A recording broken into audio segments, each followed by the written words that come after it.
আমার রাগে কার কি আসা যায়? আবির নরম স্বরে বলল। সরি। মেঘ ভেঙচি কেটে চলে যেতে নিলে আবির ডেকে বলে। কাল বিকালে রেডি থাকিস, একটা জায়গায় নিয়ে যাব। আমি যাব না। কেন? আমার কোথাও যাওয়ার মুড নেই, তাও আবার আপনার সাথে।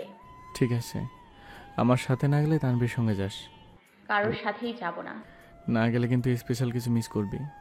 মিস যদি না করতে চাস তাহলে কালকের জন্য রাগটা পাশের বাড়িতে রেখে তানভীর সঙ্গে চলে যাস। মেঘ রাগে কটমট করতে করতে চলে যাচ্ছে। আবির পেছন থেকে আবারও ডেকে বলে। ভেবে দেখিস রাগটা পাশের বাড়িতে রাখা যায় কি না। মেঘ আর পেছনে ফিরে তাকায়নি। বিড়বিড় করে বকতে বকতে রুমে চলে গেছে। সকাল থেকেই আবির আর তানভীর বাসায় নেই। অফিস 3 দিনের ছুটি, কিন্তু দু ভাই ভোরবেলা না খেয়ে বেরিয়ে পড়েছে। তানভীর ঠিক 2টার সময় বাসায় ফিরেছে। 1 থেকে 1.5 ঘন্টা মেঘকে বুঝিয়ে রিকোয়েস্ট করেছে রেডি হওয়ার জন্য, কিন্তু যেদিমে যাবে না মানে যাবেই না। আবিরের প্রতি ক্ষোভই কমছে না তার। আবির ভাইকে দেখলে একটু একটু প্রেমানুভূতি জাগলেও তানভীরের কথা মনে পড়তে সব ভুলে যায়। তানভীর ভাইয়ের মতো তার জীবনটাও না এমন হয়। মালার সাথে যদি আবির ভাইয়ের সত্যিই কিছু থেকে থাকে, তবে তাকেও তার ভাইয়ের মতো ছ্যাঁকা খাওয়া গান শুনে জীবন কাটাতে হবে, সব ভেবেই মাথা ব্যথা শুরু হয়ে যায়। মেঘকে বুঝাতে ব্যর্থ হয়ে তানভীর 4টার দিকে আবারও বেরিয়ে পড়েছে। আলী আহমেদ খান আর মোজাম্মেল খান সন্ধ্যায় সোফায় বসে চা খাচ্ছেন আর গল্প করছিলেন। সেই সকালে আবির আর তানভীর বেরিয়েছিল। তানভীর 2 ঘন্টার জন্য বাসায় ফিরল, আবির সারাদিনও ফেরেনি। বিষয়টা দুই ভাইয়েরই নজরে পড়েছে। আবিরের আম্মুকেও জিজ্ঞাসা করেছে, উনিও জানেন না। সারাদিনে আবিরের সঙ্গে কথাও হয়নি। আলী আহমদ খান নিজেও 2বার কল দিয়েছেন, নো রেসপন্স। আবিরের সঙ্গে বাবা চাচার দূরত্ব দিনকে দিন বেড়েই চলেছে। আবির টাইম মতো অফিসে যায়, নিজের কাজও ঠিকঠাক মতো করে, সেই সাথে বাবা চাচার কাজও একা হাতে সামলায়। কাজের বাইরে 10 মিনিটের জন্য ওনাদের সাথে বসে না, 1 কাপ চা পর্যন্ত খায় না, প্রয়োজনের বাইরে কোনো কথা বলে না। অথচ একটা সময় পর্যন্ত আবির যা করতো সব আব্বু আর চাচ্চুকে জানিয়ে করত। বাইরে থাকাকালীনও রেগুলার আব্বু আর চাচ্চুর সঙ্গে কথা হতো। গত 1.5 বছরে ছেলেরা তো পরিবর্তন মেনে নিতে পারছেন না আবিরের আব্বু। প্রায় 2 ভাই এই বিষয় নিয়ে কথা বলেন, কিন্তু এর কোনো সমাধান পান না। রাত 9টার দিকে আবির কয়েক বক্স মিষ্টি নিয়ে বাসায় আসছে। একটা বক্স হাতে নিয়ে উপরে সোজা মেঘের রুমে হাজির হয়েছে। মেঘ জামা প্রিন্ট করছিল, হঠাৎ পেছনে ঘুরতে আবিরকে দেখে আটকে ওঠে। আবির ঠিকঠাক পেছনে দাঁড়ানো।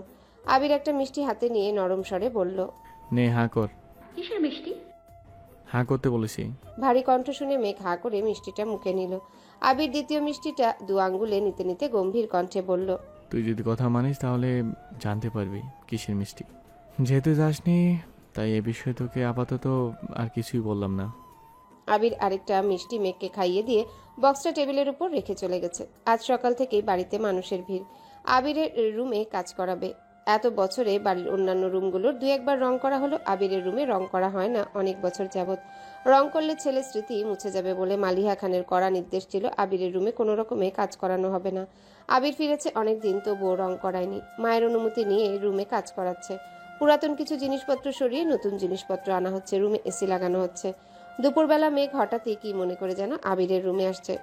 রুম সম্পূর্ণই অগোছালো, পা ফেলার অবস্থা নেই। দেয়ালে সাদা রং করা হচ্ছে, এরপর অন্য রং দেওয়া হবে। মেঘ আহ্লাদি কণ্ঠে ডাকলো। আবির ভাই, হুম। আমি কিন্তু আপনার রুমের দেয়ালগুলোতে আর্ট করব। আবির এদিক সেদিক তাকিয়ে একটা দেয়াল দেখিয়ে বলল। তুই চাইলে এই দেওয়ালে তোর লতাপাতা ডিজাইন করতে পারিস। মেঘ অভিমানী স্বরে বলল। থাক, লাগবে না।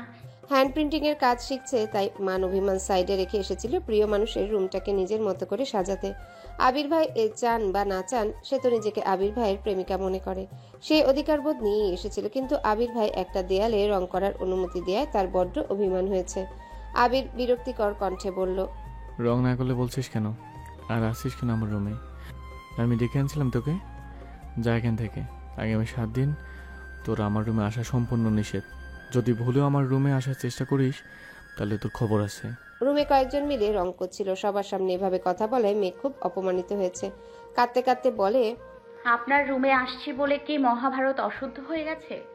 হ্যাঁ হয়েছে। একদম কাঁদবি না, যা এখান থেকে। মেঘ কাঁদতে কাঁদতে বেরিয়ে যেতে নিলে কিসের সঙ্গে হোঁচট খেয়ে পড়তে নিলে নিজেকে সামলাতে 1 হাত দরজায়, আরেক হাত সদ্য রং করা দেয়ালে রেখে কোনো রকমে পড়ে যাওয়ার হাত থেকে বেঁচেছে। স্বাভাবিক হয়ে মেঘ পিছনে ফিরে তাকিয়েছে। আবির যেন দেখেও না দেখার ভান করে আছে। একটা জলজান্ত মানুষ পড়ে যেতে নিচ্ছিল, অথচ তার ধরার কোনো চেষ্টা নেই। ঠিক আছে কিনা জিজ্ঞাসা করার প্রয়োজন বোধ করলো না কোনো। এমন আবির ভাইকে মেঘ কখনোই চায়নি। আবির ভাইয়ের অ্যাটিটিউডের চেয়েও বেশি ওনার যত্নের প্রেমে পড়েছিল মেঘ। সেই মানুষটা এত পরিবর্তন হয়ে গেছে ভেবেই মেঘ অবাক হয়ে যাচ্ছে। মাথা নিচু করে রুম থেকে বেরিয়ে গেছে। 5 মিনিটের মধ্যে রুমে সাদা রং করা শেষ হয়ে গেছে। কয়েকজনের মধ্যে একজনের নজর পড়ে দরজার পাশের দেয়ালের দিকে। মেঘের হাতের চাপে দেয়ালে স্পষ্ট ছাপ পড়ে গেছে। ছেলেটা রং নিয়ে এগিয়ে আসতে আসতে বলে, রংটা দেখা যায় নষ্ট হয়ে গেছে, সমস্যা নাই, এক্ষুনি ঠিক করে দিচ্ছি। আবির গম্ভীর গলায় বলে, সাবধান, এই ছাপের উপর যেন রং না পড়ে। ভাই, এইভাবে রাগ দেখানো ঠিক না। আপনার বোনের হাত বোধহয় ভুলে দেওয়ালে লেগে গেছে, এখনো ভেজা আছে, রং দিয়ে দিলেই ঠিক হয়ে যাবে, কিছু বোঝা যাবে না। আবির মুচকি হেসে বলে, এই ছাপ ভুল করে হয়নি, আমি ইচ্ছা করে করেছি। এই রুমটা যার, তার স্মৃতি তো রাখতেই হবে। মেঘ যাওয়ার জন্য পা বাড়াতে যাবে এমন সময় আবির পা বাড়িয়ে দিয়েছিল আর আবিরের পায়ের সঙ্গে হোঁচট খেয়ে মেঘ পড়তে নিয়েছিল। ছেলেটা দাঁত কেলিয়ে হেসে বলে, ভাই, উনি কি আপনার ভালোবাসার মানুষ? হুম, তাহলে এত রাগ দেখালেন যে? কারণ আছে, তুমি কাজ করো। আর হ্যাঁ, ও যেন কোনোভাবেই রুমে না আসে, খেয়াল রেখো। আচ্ছা ভাই। 2 দিন হয়ে গেছে আবিরের রুমে রং করা হয়েছে। মেঘ অনিচ্ছা সত্ত্বেও ছাদে যাওয়ার সময় আবিরের রুমের দিকে তাকিয়েছে। আবির বাসায় থাকলে সব সময় দরজা বন্ধ থাকে আর বাসায় না থাকলে রুম তালা দেয়া থাকে। রুমে তালা দেখে মেঘের মেজাজ আরো বেশি খারাপ হয়। সন্ধ্যার দিকে মেঘ ড্রয়িং রুমে বসে বসে মা কাকিয়াদের সঙ্গে আড্ডা দিচ্ছিল। মেঘ আকস্মিক বলে উঠল, বড় আম্মু, তুমি কি জানো তোমার ছেলে যে অবৈধ কাজ করে? মানে কি বলছিস কি? হ্যাঁ, তা না হলে বাড়ির মধ্যে এত মানুষ থাকা সত্ত্বেও ওনার রুমে তালা দিয়ে রাখতে হয় কেন বলো? আবির রুম তালা দিয়ে রাখে?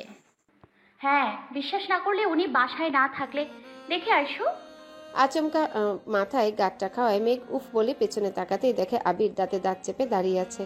কণ্ঠস্বর দ্বিগুণ ভারী করে বলে, রুমে তালা দিয়ে রাখছিলাম বলে কি আমি অবৈধ ব্যবসা করি? এ কেমন লজিক?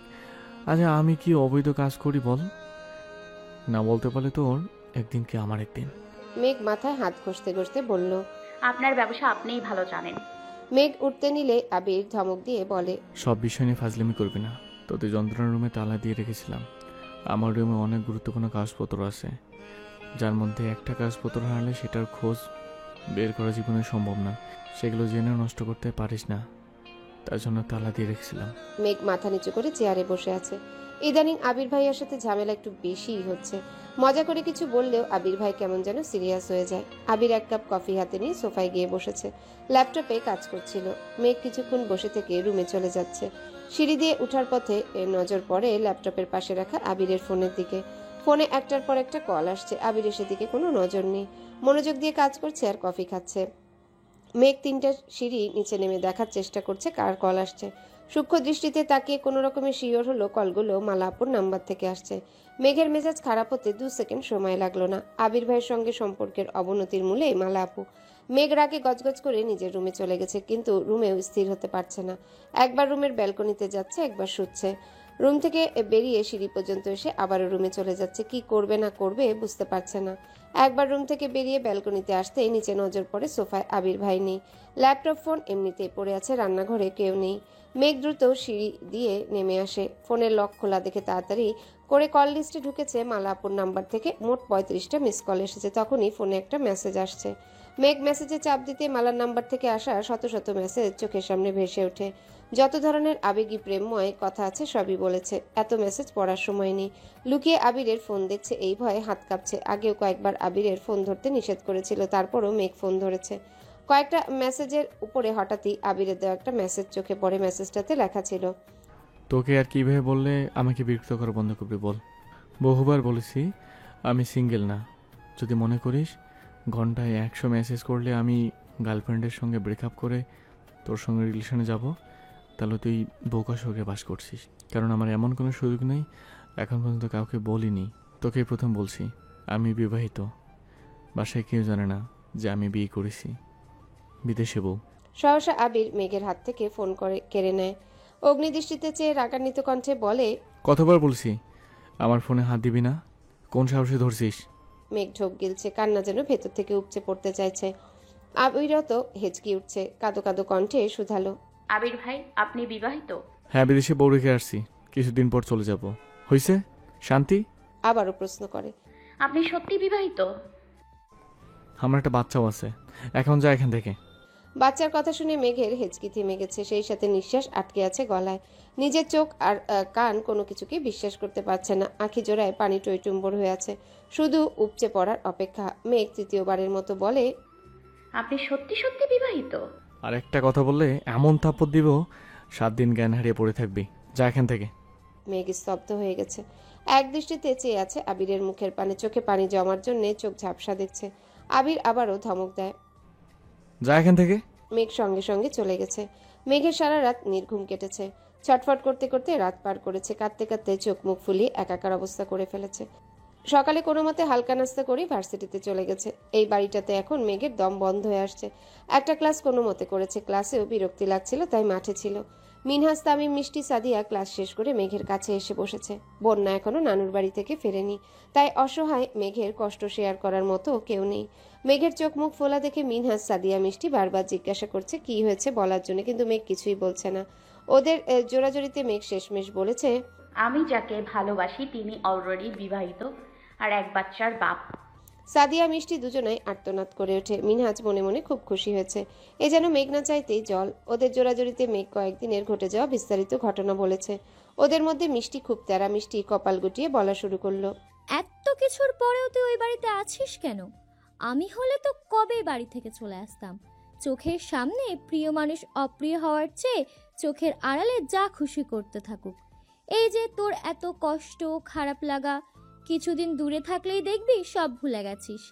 তুই এক কাজ কর, তুই হোস্টেলে সিট নিয়ে নে, আমাদের সঙ্গে হোস্টেলে থাকবি। আমরা একসাথে ঘুরবো ফিরবো, আড্ডা দিব, পড়াশোনা করব। দেখবি তোর মাথা থেকে ওনার ভূত একেবারে চলে গেছে, তখন আর আবেগ কাজ করবে না। মেঘ আবারও কান্না শুরু করেছে। ওরা সবাই বুঝিয়েও মেঘকে শান্ত করতে পারছে না। কাঁদতে কাঁদতে হিজাব অর্ধেক ভিজিয়ে ফেলেছে, চোখ মুখ লাল টকটকে হয়ে গেছে। সাদিয়া, মিষ্টি, মিনহাজ, তামিম প্রায় ঘন্টাখানেক বুঝিয়েছে। তাদের সব কথার মূল কথা মেঘ যেন বাড়ি থেকে চলে যায়। মেঘ হোস্টেলে আসলে মিনহাজের জন্য বেশ সুবিধা হবে, তাই মিনহাজ আরও বেশি উৎসাহ দিচ্ছে। শেষ পর্যন্ত মেঘও মন স্থির করেছে সে বাড়ি ছেড়ে চলে আসবে। ভার্সিটি কোচিং করার সময় একবার মন স্থির করেছিল ভার্সিটিতে চান্স পেলে বাড়ি ছেড়ে চলে যাবে, কিন্তু আবির ভাইয়ের আবেগে জড়িয়ে এতদিন বাড়ি ছাড়ার ইচ্ছে হয়নি।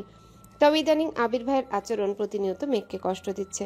গতকালের বলা কথাটাতে মেঘ পুরোপুরি বিধ্বস্ত হয়ে পড়েছে। এমত অবস্থায় তার পক্ষে একই বাড়িতে আবিরের মুখোমুখি চলাফেরা করা কোনোভাবেই সম্ভব না। তাই সিদ্ধান্ত নিয়েছে সে সত্যিই হোস্টেলে চলে আসবে। স্যারের সাথে কথা বলে ফর্মও নিয়ে গেছে। ভার্সিটি থেকে ফেরার পর থেকে মেঘ হালিমা খানের রুমেই শুয়ে আছে। এই বাড়ি ছেড়ে, বাড়ির মানুষগুলোকে ছেড়ে, আম্মুকে ছেড়ে হোস্টেলে চলে যাবে ভাবতেও বুকের ভেতরটা কেঁপে উঠছে। মাকে জড়িয়ে ধরে ফুপিয়ে ফুপিয়ে কাঁদছে মেঘ। হালিমা খান পাশ ফিরে মেঘের মুখের দিকে তাকালো, কান্নায় ভেজা চোখের দিকে চেয়ে অত্যন্ত মোলায়েম কণ্ঠে শুধালেন, কি হয়েছে মা, কাঁদছিস কেন এভাবে? কেউ কিছু বলেছে? কিছু হয়নি আম্মু। হালিমা খান বেশ কয়েকবার মেঘকে জিজ্ঞাসা করেছেন, কিন্তু মেঘ উত্তর দেয়নি। আম্মুকে জড়িয়ে ধরেই ঘুমিয়ে পড়েছে। সন্ধ্যার দিকে হালিমা খান উঠে গেছেন। মেঘ সন্ধ্যার আরও অনেক পর পর্যন্ত ঘুমিয়েছে। ইদানিং মন খারাপের কারণে ঠিকমতো খাওয়া দাওয়া করে না মেয়েটার, শরীরও অনেক দুর্বল হয়ে গেছে। আবির সন্ধ্যার দিকে বাসায় ফিরেছে। মেঘের রুমের সামনে দিয়ে যাওয়ার সময় নজর পড়ে মেঘের রুমের দরজা খোলা, ফোনটাও বিছানার উপর পড়ে আছে। গতকাল রাতে ধমক দেওয়ার পর থেকে এখনও মেঘকে দেখেনি আবির। মেঘের রুমে পা বাড়ালো, কিন্তু মেঘ কোথাও নেই। ফাঁকা রুম দেখে আবিরের বুকটা মোচড় দিয়ে উঠেছে। নিচে মিমার আদি খেলছে, ওখানে মেঘ নেই, রুমেও নেই। ফোনটাও রুমে ফেলে গেছে। রুম থেকে বের হওয়ার জন্য 2 কদম এগুতেই মেঘের ফোনে কল বেজে উঠেছে। আবির ঘাড় ফিরিয়ে তাকালো ফোনের দিকে। মিনহাজ নামে সেভ করা নাম্বার দেখে আবিরের মেজাজ চরম মাত্রায় খারাপ হলো। কল রিসিভ করতে ওপাশ থেকে মিনহাজ বলে ওঠে, কিরে, তুই কি বাসায় বলছিস? বাসার মানুষ রাজি হয়েছে? কবে আসিস তাহলে? আবির অত্যন্ত গুরুতর কণ্ঠে শুধালো। কোথায়? মেঘের ফোনে কোনো পুরুষের কণ্ঠস্বর শুনে মিনহাজ সঙ্গে সঙ্গে কল কেটে দিয়েছে। ভয়ে মিনহাজের হাত পা ঠান্ডা হয়ে যাচ্ছে। তানভীর নাকি আবির কল রিসিভ করেছে এটাও বুঝতে পারেনি সে। অবশ্য বুঝার কথাও না, কারণ আবিরকে দেখলেও ঠিকমতো কথা শুনেনি। আর তানভীরের কথা মিনহাজ শুনেছে, তাছাড়া ফেসবুকে ছবি দেখেছে, এখনো বাস্তবে দেখেনি। তাই কণ্ঠস্বর বুঝার কোনো উপায় নেই। এখন মেঘের জন্য মিনহাজের খুব চিন্তা হচ্ছে। মেঘ বাসায় না বলে থাকলে নিশ্চয় এখন বকা খাবে। আবির মেঘের ফোন রেখে নিজের রুমে চলে গেছে। জানুয়ারি মাসের হাড় কাঁপানো শীতে ওর আগে আবিরের শরীর ঘামছে। ফ্রেশ হয়ে সোজা নিচে আসছে। আবিরকে আসতে দেখে মিমার আদি যে যার মতো রুমে চলে গেছে। আবির ড্রয়িং রুম থেকে মামুনিকে প্রশ্ন করে, মামুনি, মেঘ কোথায়? ও তো আমার রুমে ঘুমোচ্ছে, কেন কোনো দরকার? না, তেমন কিছু না, দেখছি না যে, তাই ভাবলাম বাসায় নাকি বাহিরে। হালিমা খান চিন্তিত কণ্ঠে বললেন, আমার মেয়েটার কি যেন হয়েছে, কিছু বলে না, সারাদিনই মন খারাপ করে বসে থাকে। বেশি কিছু বলতে গেলে কান্নাকাটি শুরু করে। আমি কি করব কিছুই বুঝতে পারছি না। আবির কয়েক মুহূর্ত নিশ্চুপ দাঁড়িয়ে থেকে সোফায় গিয়ে বসলো, দুহাতে মাথা চেপে ধরে আছে। চারিদিকে নানান দুশ্চিন্তায় মাথায় প্রচন্ড ব্যথা অনুভব হচ্ছে। কিছুক্ষণের মধ্যে তানভীর নিচে আসছে। আবির কিভাবে বসে থাকতে দেখে আবিরের কাছে বসতে বসতে জিজ্ঞাসা করলো। কি হয়েছে ভাইয়া? আবির অসহায় দৃষ্টিতে তানভীরের দিকে তাকালো। আবিরের চোখে মুখে দুরবস্থা দেখে তানভীর শান্ত কণ্ঠে শুধালো। এত টেনশন করছো কি নিয়ে? আবির আশেপাশে চেয়ে দেখে নিল, কোথাও কেউ নেই দেখে আস্তে করে বলা শুরু করলো। আমি আর পারতেছি না ভাই, দিনকে দিন মানুষের ধৈর্য সহ্যের সীমা বাড়ে, আমার উল্টো ধৈর্য সহ্যের মাত্রা শূন্য হয়ে যাচ্ছে। তোর বোনের এই অবস্থা সহ্য করার সামর্থ্য আমার নেই। ওর চোখের দিকে তাকাতে পারি না আমি, নিজেকে বড্ড অপরাধী মনে হয়। প্রতিনিয়ত নিজের মনের সঙ্গে যুদ্ধ করে চলতেছি, নিজেকে সামলাতে না পারে সবসময় ওরে দূরে সরিয়ে রাখি। বুকে পাথর রেখে আর কতদিন চলবো, বুকে পাথর রেখে আর কতদিন চলবো। তোর বোনের কান্নায় আমার বুকের উপর জমানো পাথর পর্যন্ত চলে গেছে। আমি এমন হতভাগে যে মনের রাজ্যের রানীকে তার প্রাপ্য অধিকারটুকু দিতে পারছি না, ওর চোখের পানি মুছতে বলতে পারছি না। আজকের পর তোকে আমার কারণে কাঁদতে হবে না, ওকে জড়িয়ে ধরে চিৎকার করে বলতে পারছি না আমি তোকে আকাশ সমান ভালোবাসি। বোনকে সময় দিলে তো ওর মনটা একটু হালকা হতো। ওই দিন দেখলি তো তোর বোন কি করলো। তুই আমি এতবার বলার পরও বের হতে রাজি হলো না। আমি জানি ও আমার উপর রেগে আছে, আর কেন রেগে আছে সেটা খুব ভালো করে জানি। তারপরও ও রাগ ভাঙতে পারছি না। রাগ ভাঙাতে গেলেই একের পরে প্রশ্ন করবে, আমি সেই প্রশ্নগুলোর মিথ্যা উত্তর দিতে পারবো না। দরকার হয় দূরে থাক, তবুও আমি ওকে আর কোনো মিথ্যা কথা বলবো না, এটা আমার প্রমিস। ফুপির বিষয়ে কিছু ভাবছো? সেটাই ভাবছিলাম, কিভাবে ভাই বোনদের মাঝে সমতা করব, আর কি রিয়েকশন হবে, এসব ভেবেই মাথা আউলে যাচ্ছে আমার। হালিমা খান দু ভাইয়ের জন্য কফি আর নুডলস নিয়ে আসতে দু ভাইয়ের কথোপকথন থেমে গেছে। আবির নিজের ফোন হাতে নিয়ে চাপাচাপি করছে। কফি দেয়া এক হাতে কফি নিয়ে অন্য হাতে ফোন ধরে তানভীরের সঙ্গে রাজনীতি নিয়ে কথা বলা শুরু করলো। মেঘ ঘুম থেকে উঠে মায়ের রুম থেকে বের হতে সোফায় আবির আর তানভীরকে দেখে মাথায় ভালোভাবে ওড়না দিয়ে মাথা নিচু করে চুপচাপ সিঁড়ি দিয়ে উঠে যাচ্ছিল। তাকাবে না ভেবেও নিজেকে আটকাতে পারলো না, সিঁড়ি থেকে তাকালো আবিরের দিকে। নজর পড়ে সোজা আবিরের ফোনের ওয়ালপেপারের দিকে। গতকাল ফোন চেক করার সময়ও ওয়ালপেপারে এই ছবিটা দেখেছিল, যেখানে আবিরের গাল কান সহ মাথার একপাশ দেখা যাচ্ছিল।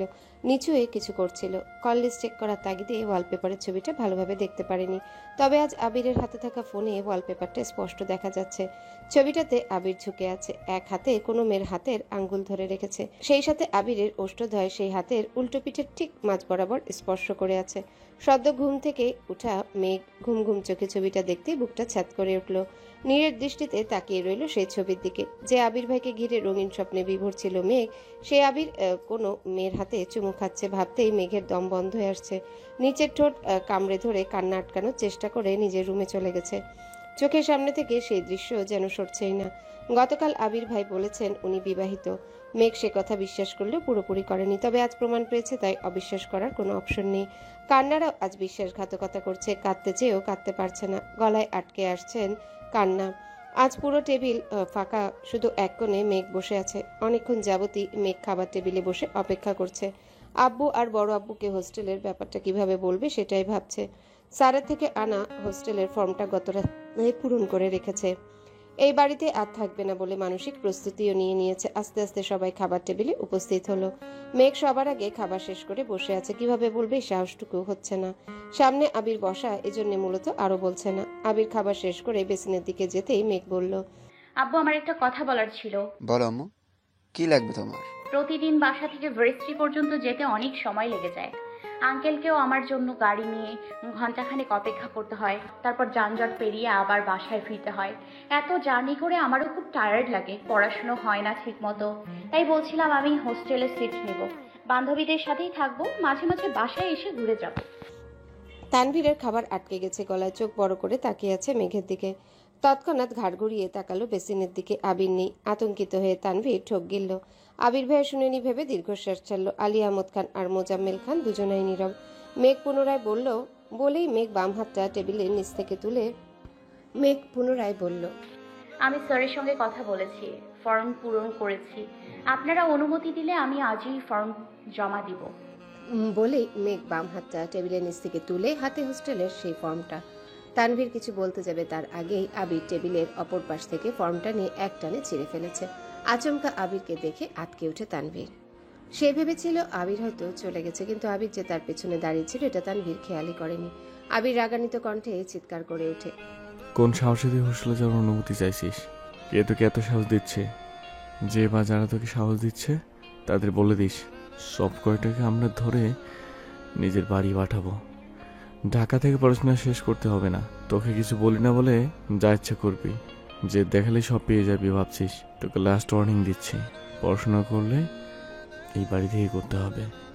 বাড়ির বাইরে যেতে চাইলে পা দুটো ভেঙে ঘরে বসে রাখবো। আলী আহমদ খান গম্ভীর কণ্ঠে বললেন, আবির, হচ্ছেটা কি? বাড়ির মেয়েদের সাথে উচ্চস্বরে কথা বলবা না, যাও এখান থেকে। আবির রাগে কটমট করতে করতে চলে যাচ্ছে আর বলছে, এরপরও যদি কেউ অনুমতি দেন এর ফল খুব খারাপ হবে। গতকালের মিনহাজের বলা কথাগুলো বারবার মনে পড়ছে। ওদের উস্কানিতেই মেঘ এসব করছে, এটা বুঝতে বাকি নেই আবিরের। এদিকে তানভীর কি বলবে বুঝতে পারছে না। আবির ওভাবে চিৎকার করলো, আব্বু বা বড় আব্বু কিভাবে রিয়াক্ট করবে এটাও বুঝতে পারছে না। তারপরও তানভীর বলল, হ্যালো বন্ধুরা, পরবর্তী পার্ট খুব তাড়াতাড়ি আসবে, তো সবাই অপেক্ষায় থাকো। আর চ্যানেলটি যারা এখনো সাবস্ক্রাইব করোনি তারা পরবর্তী পার্ট দেখার জন্য চ্যানেলটি সাবস্ক্রাইব করে রেখো। ধন্যবাদ সবাইকে, আমাদের সাথেই থেকো।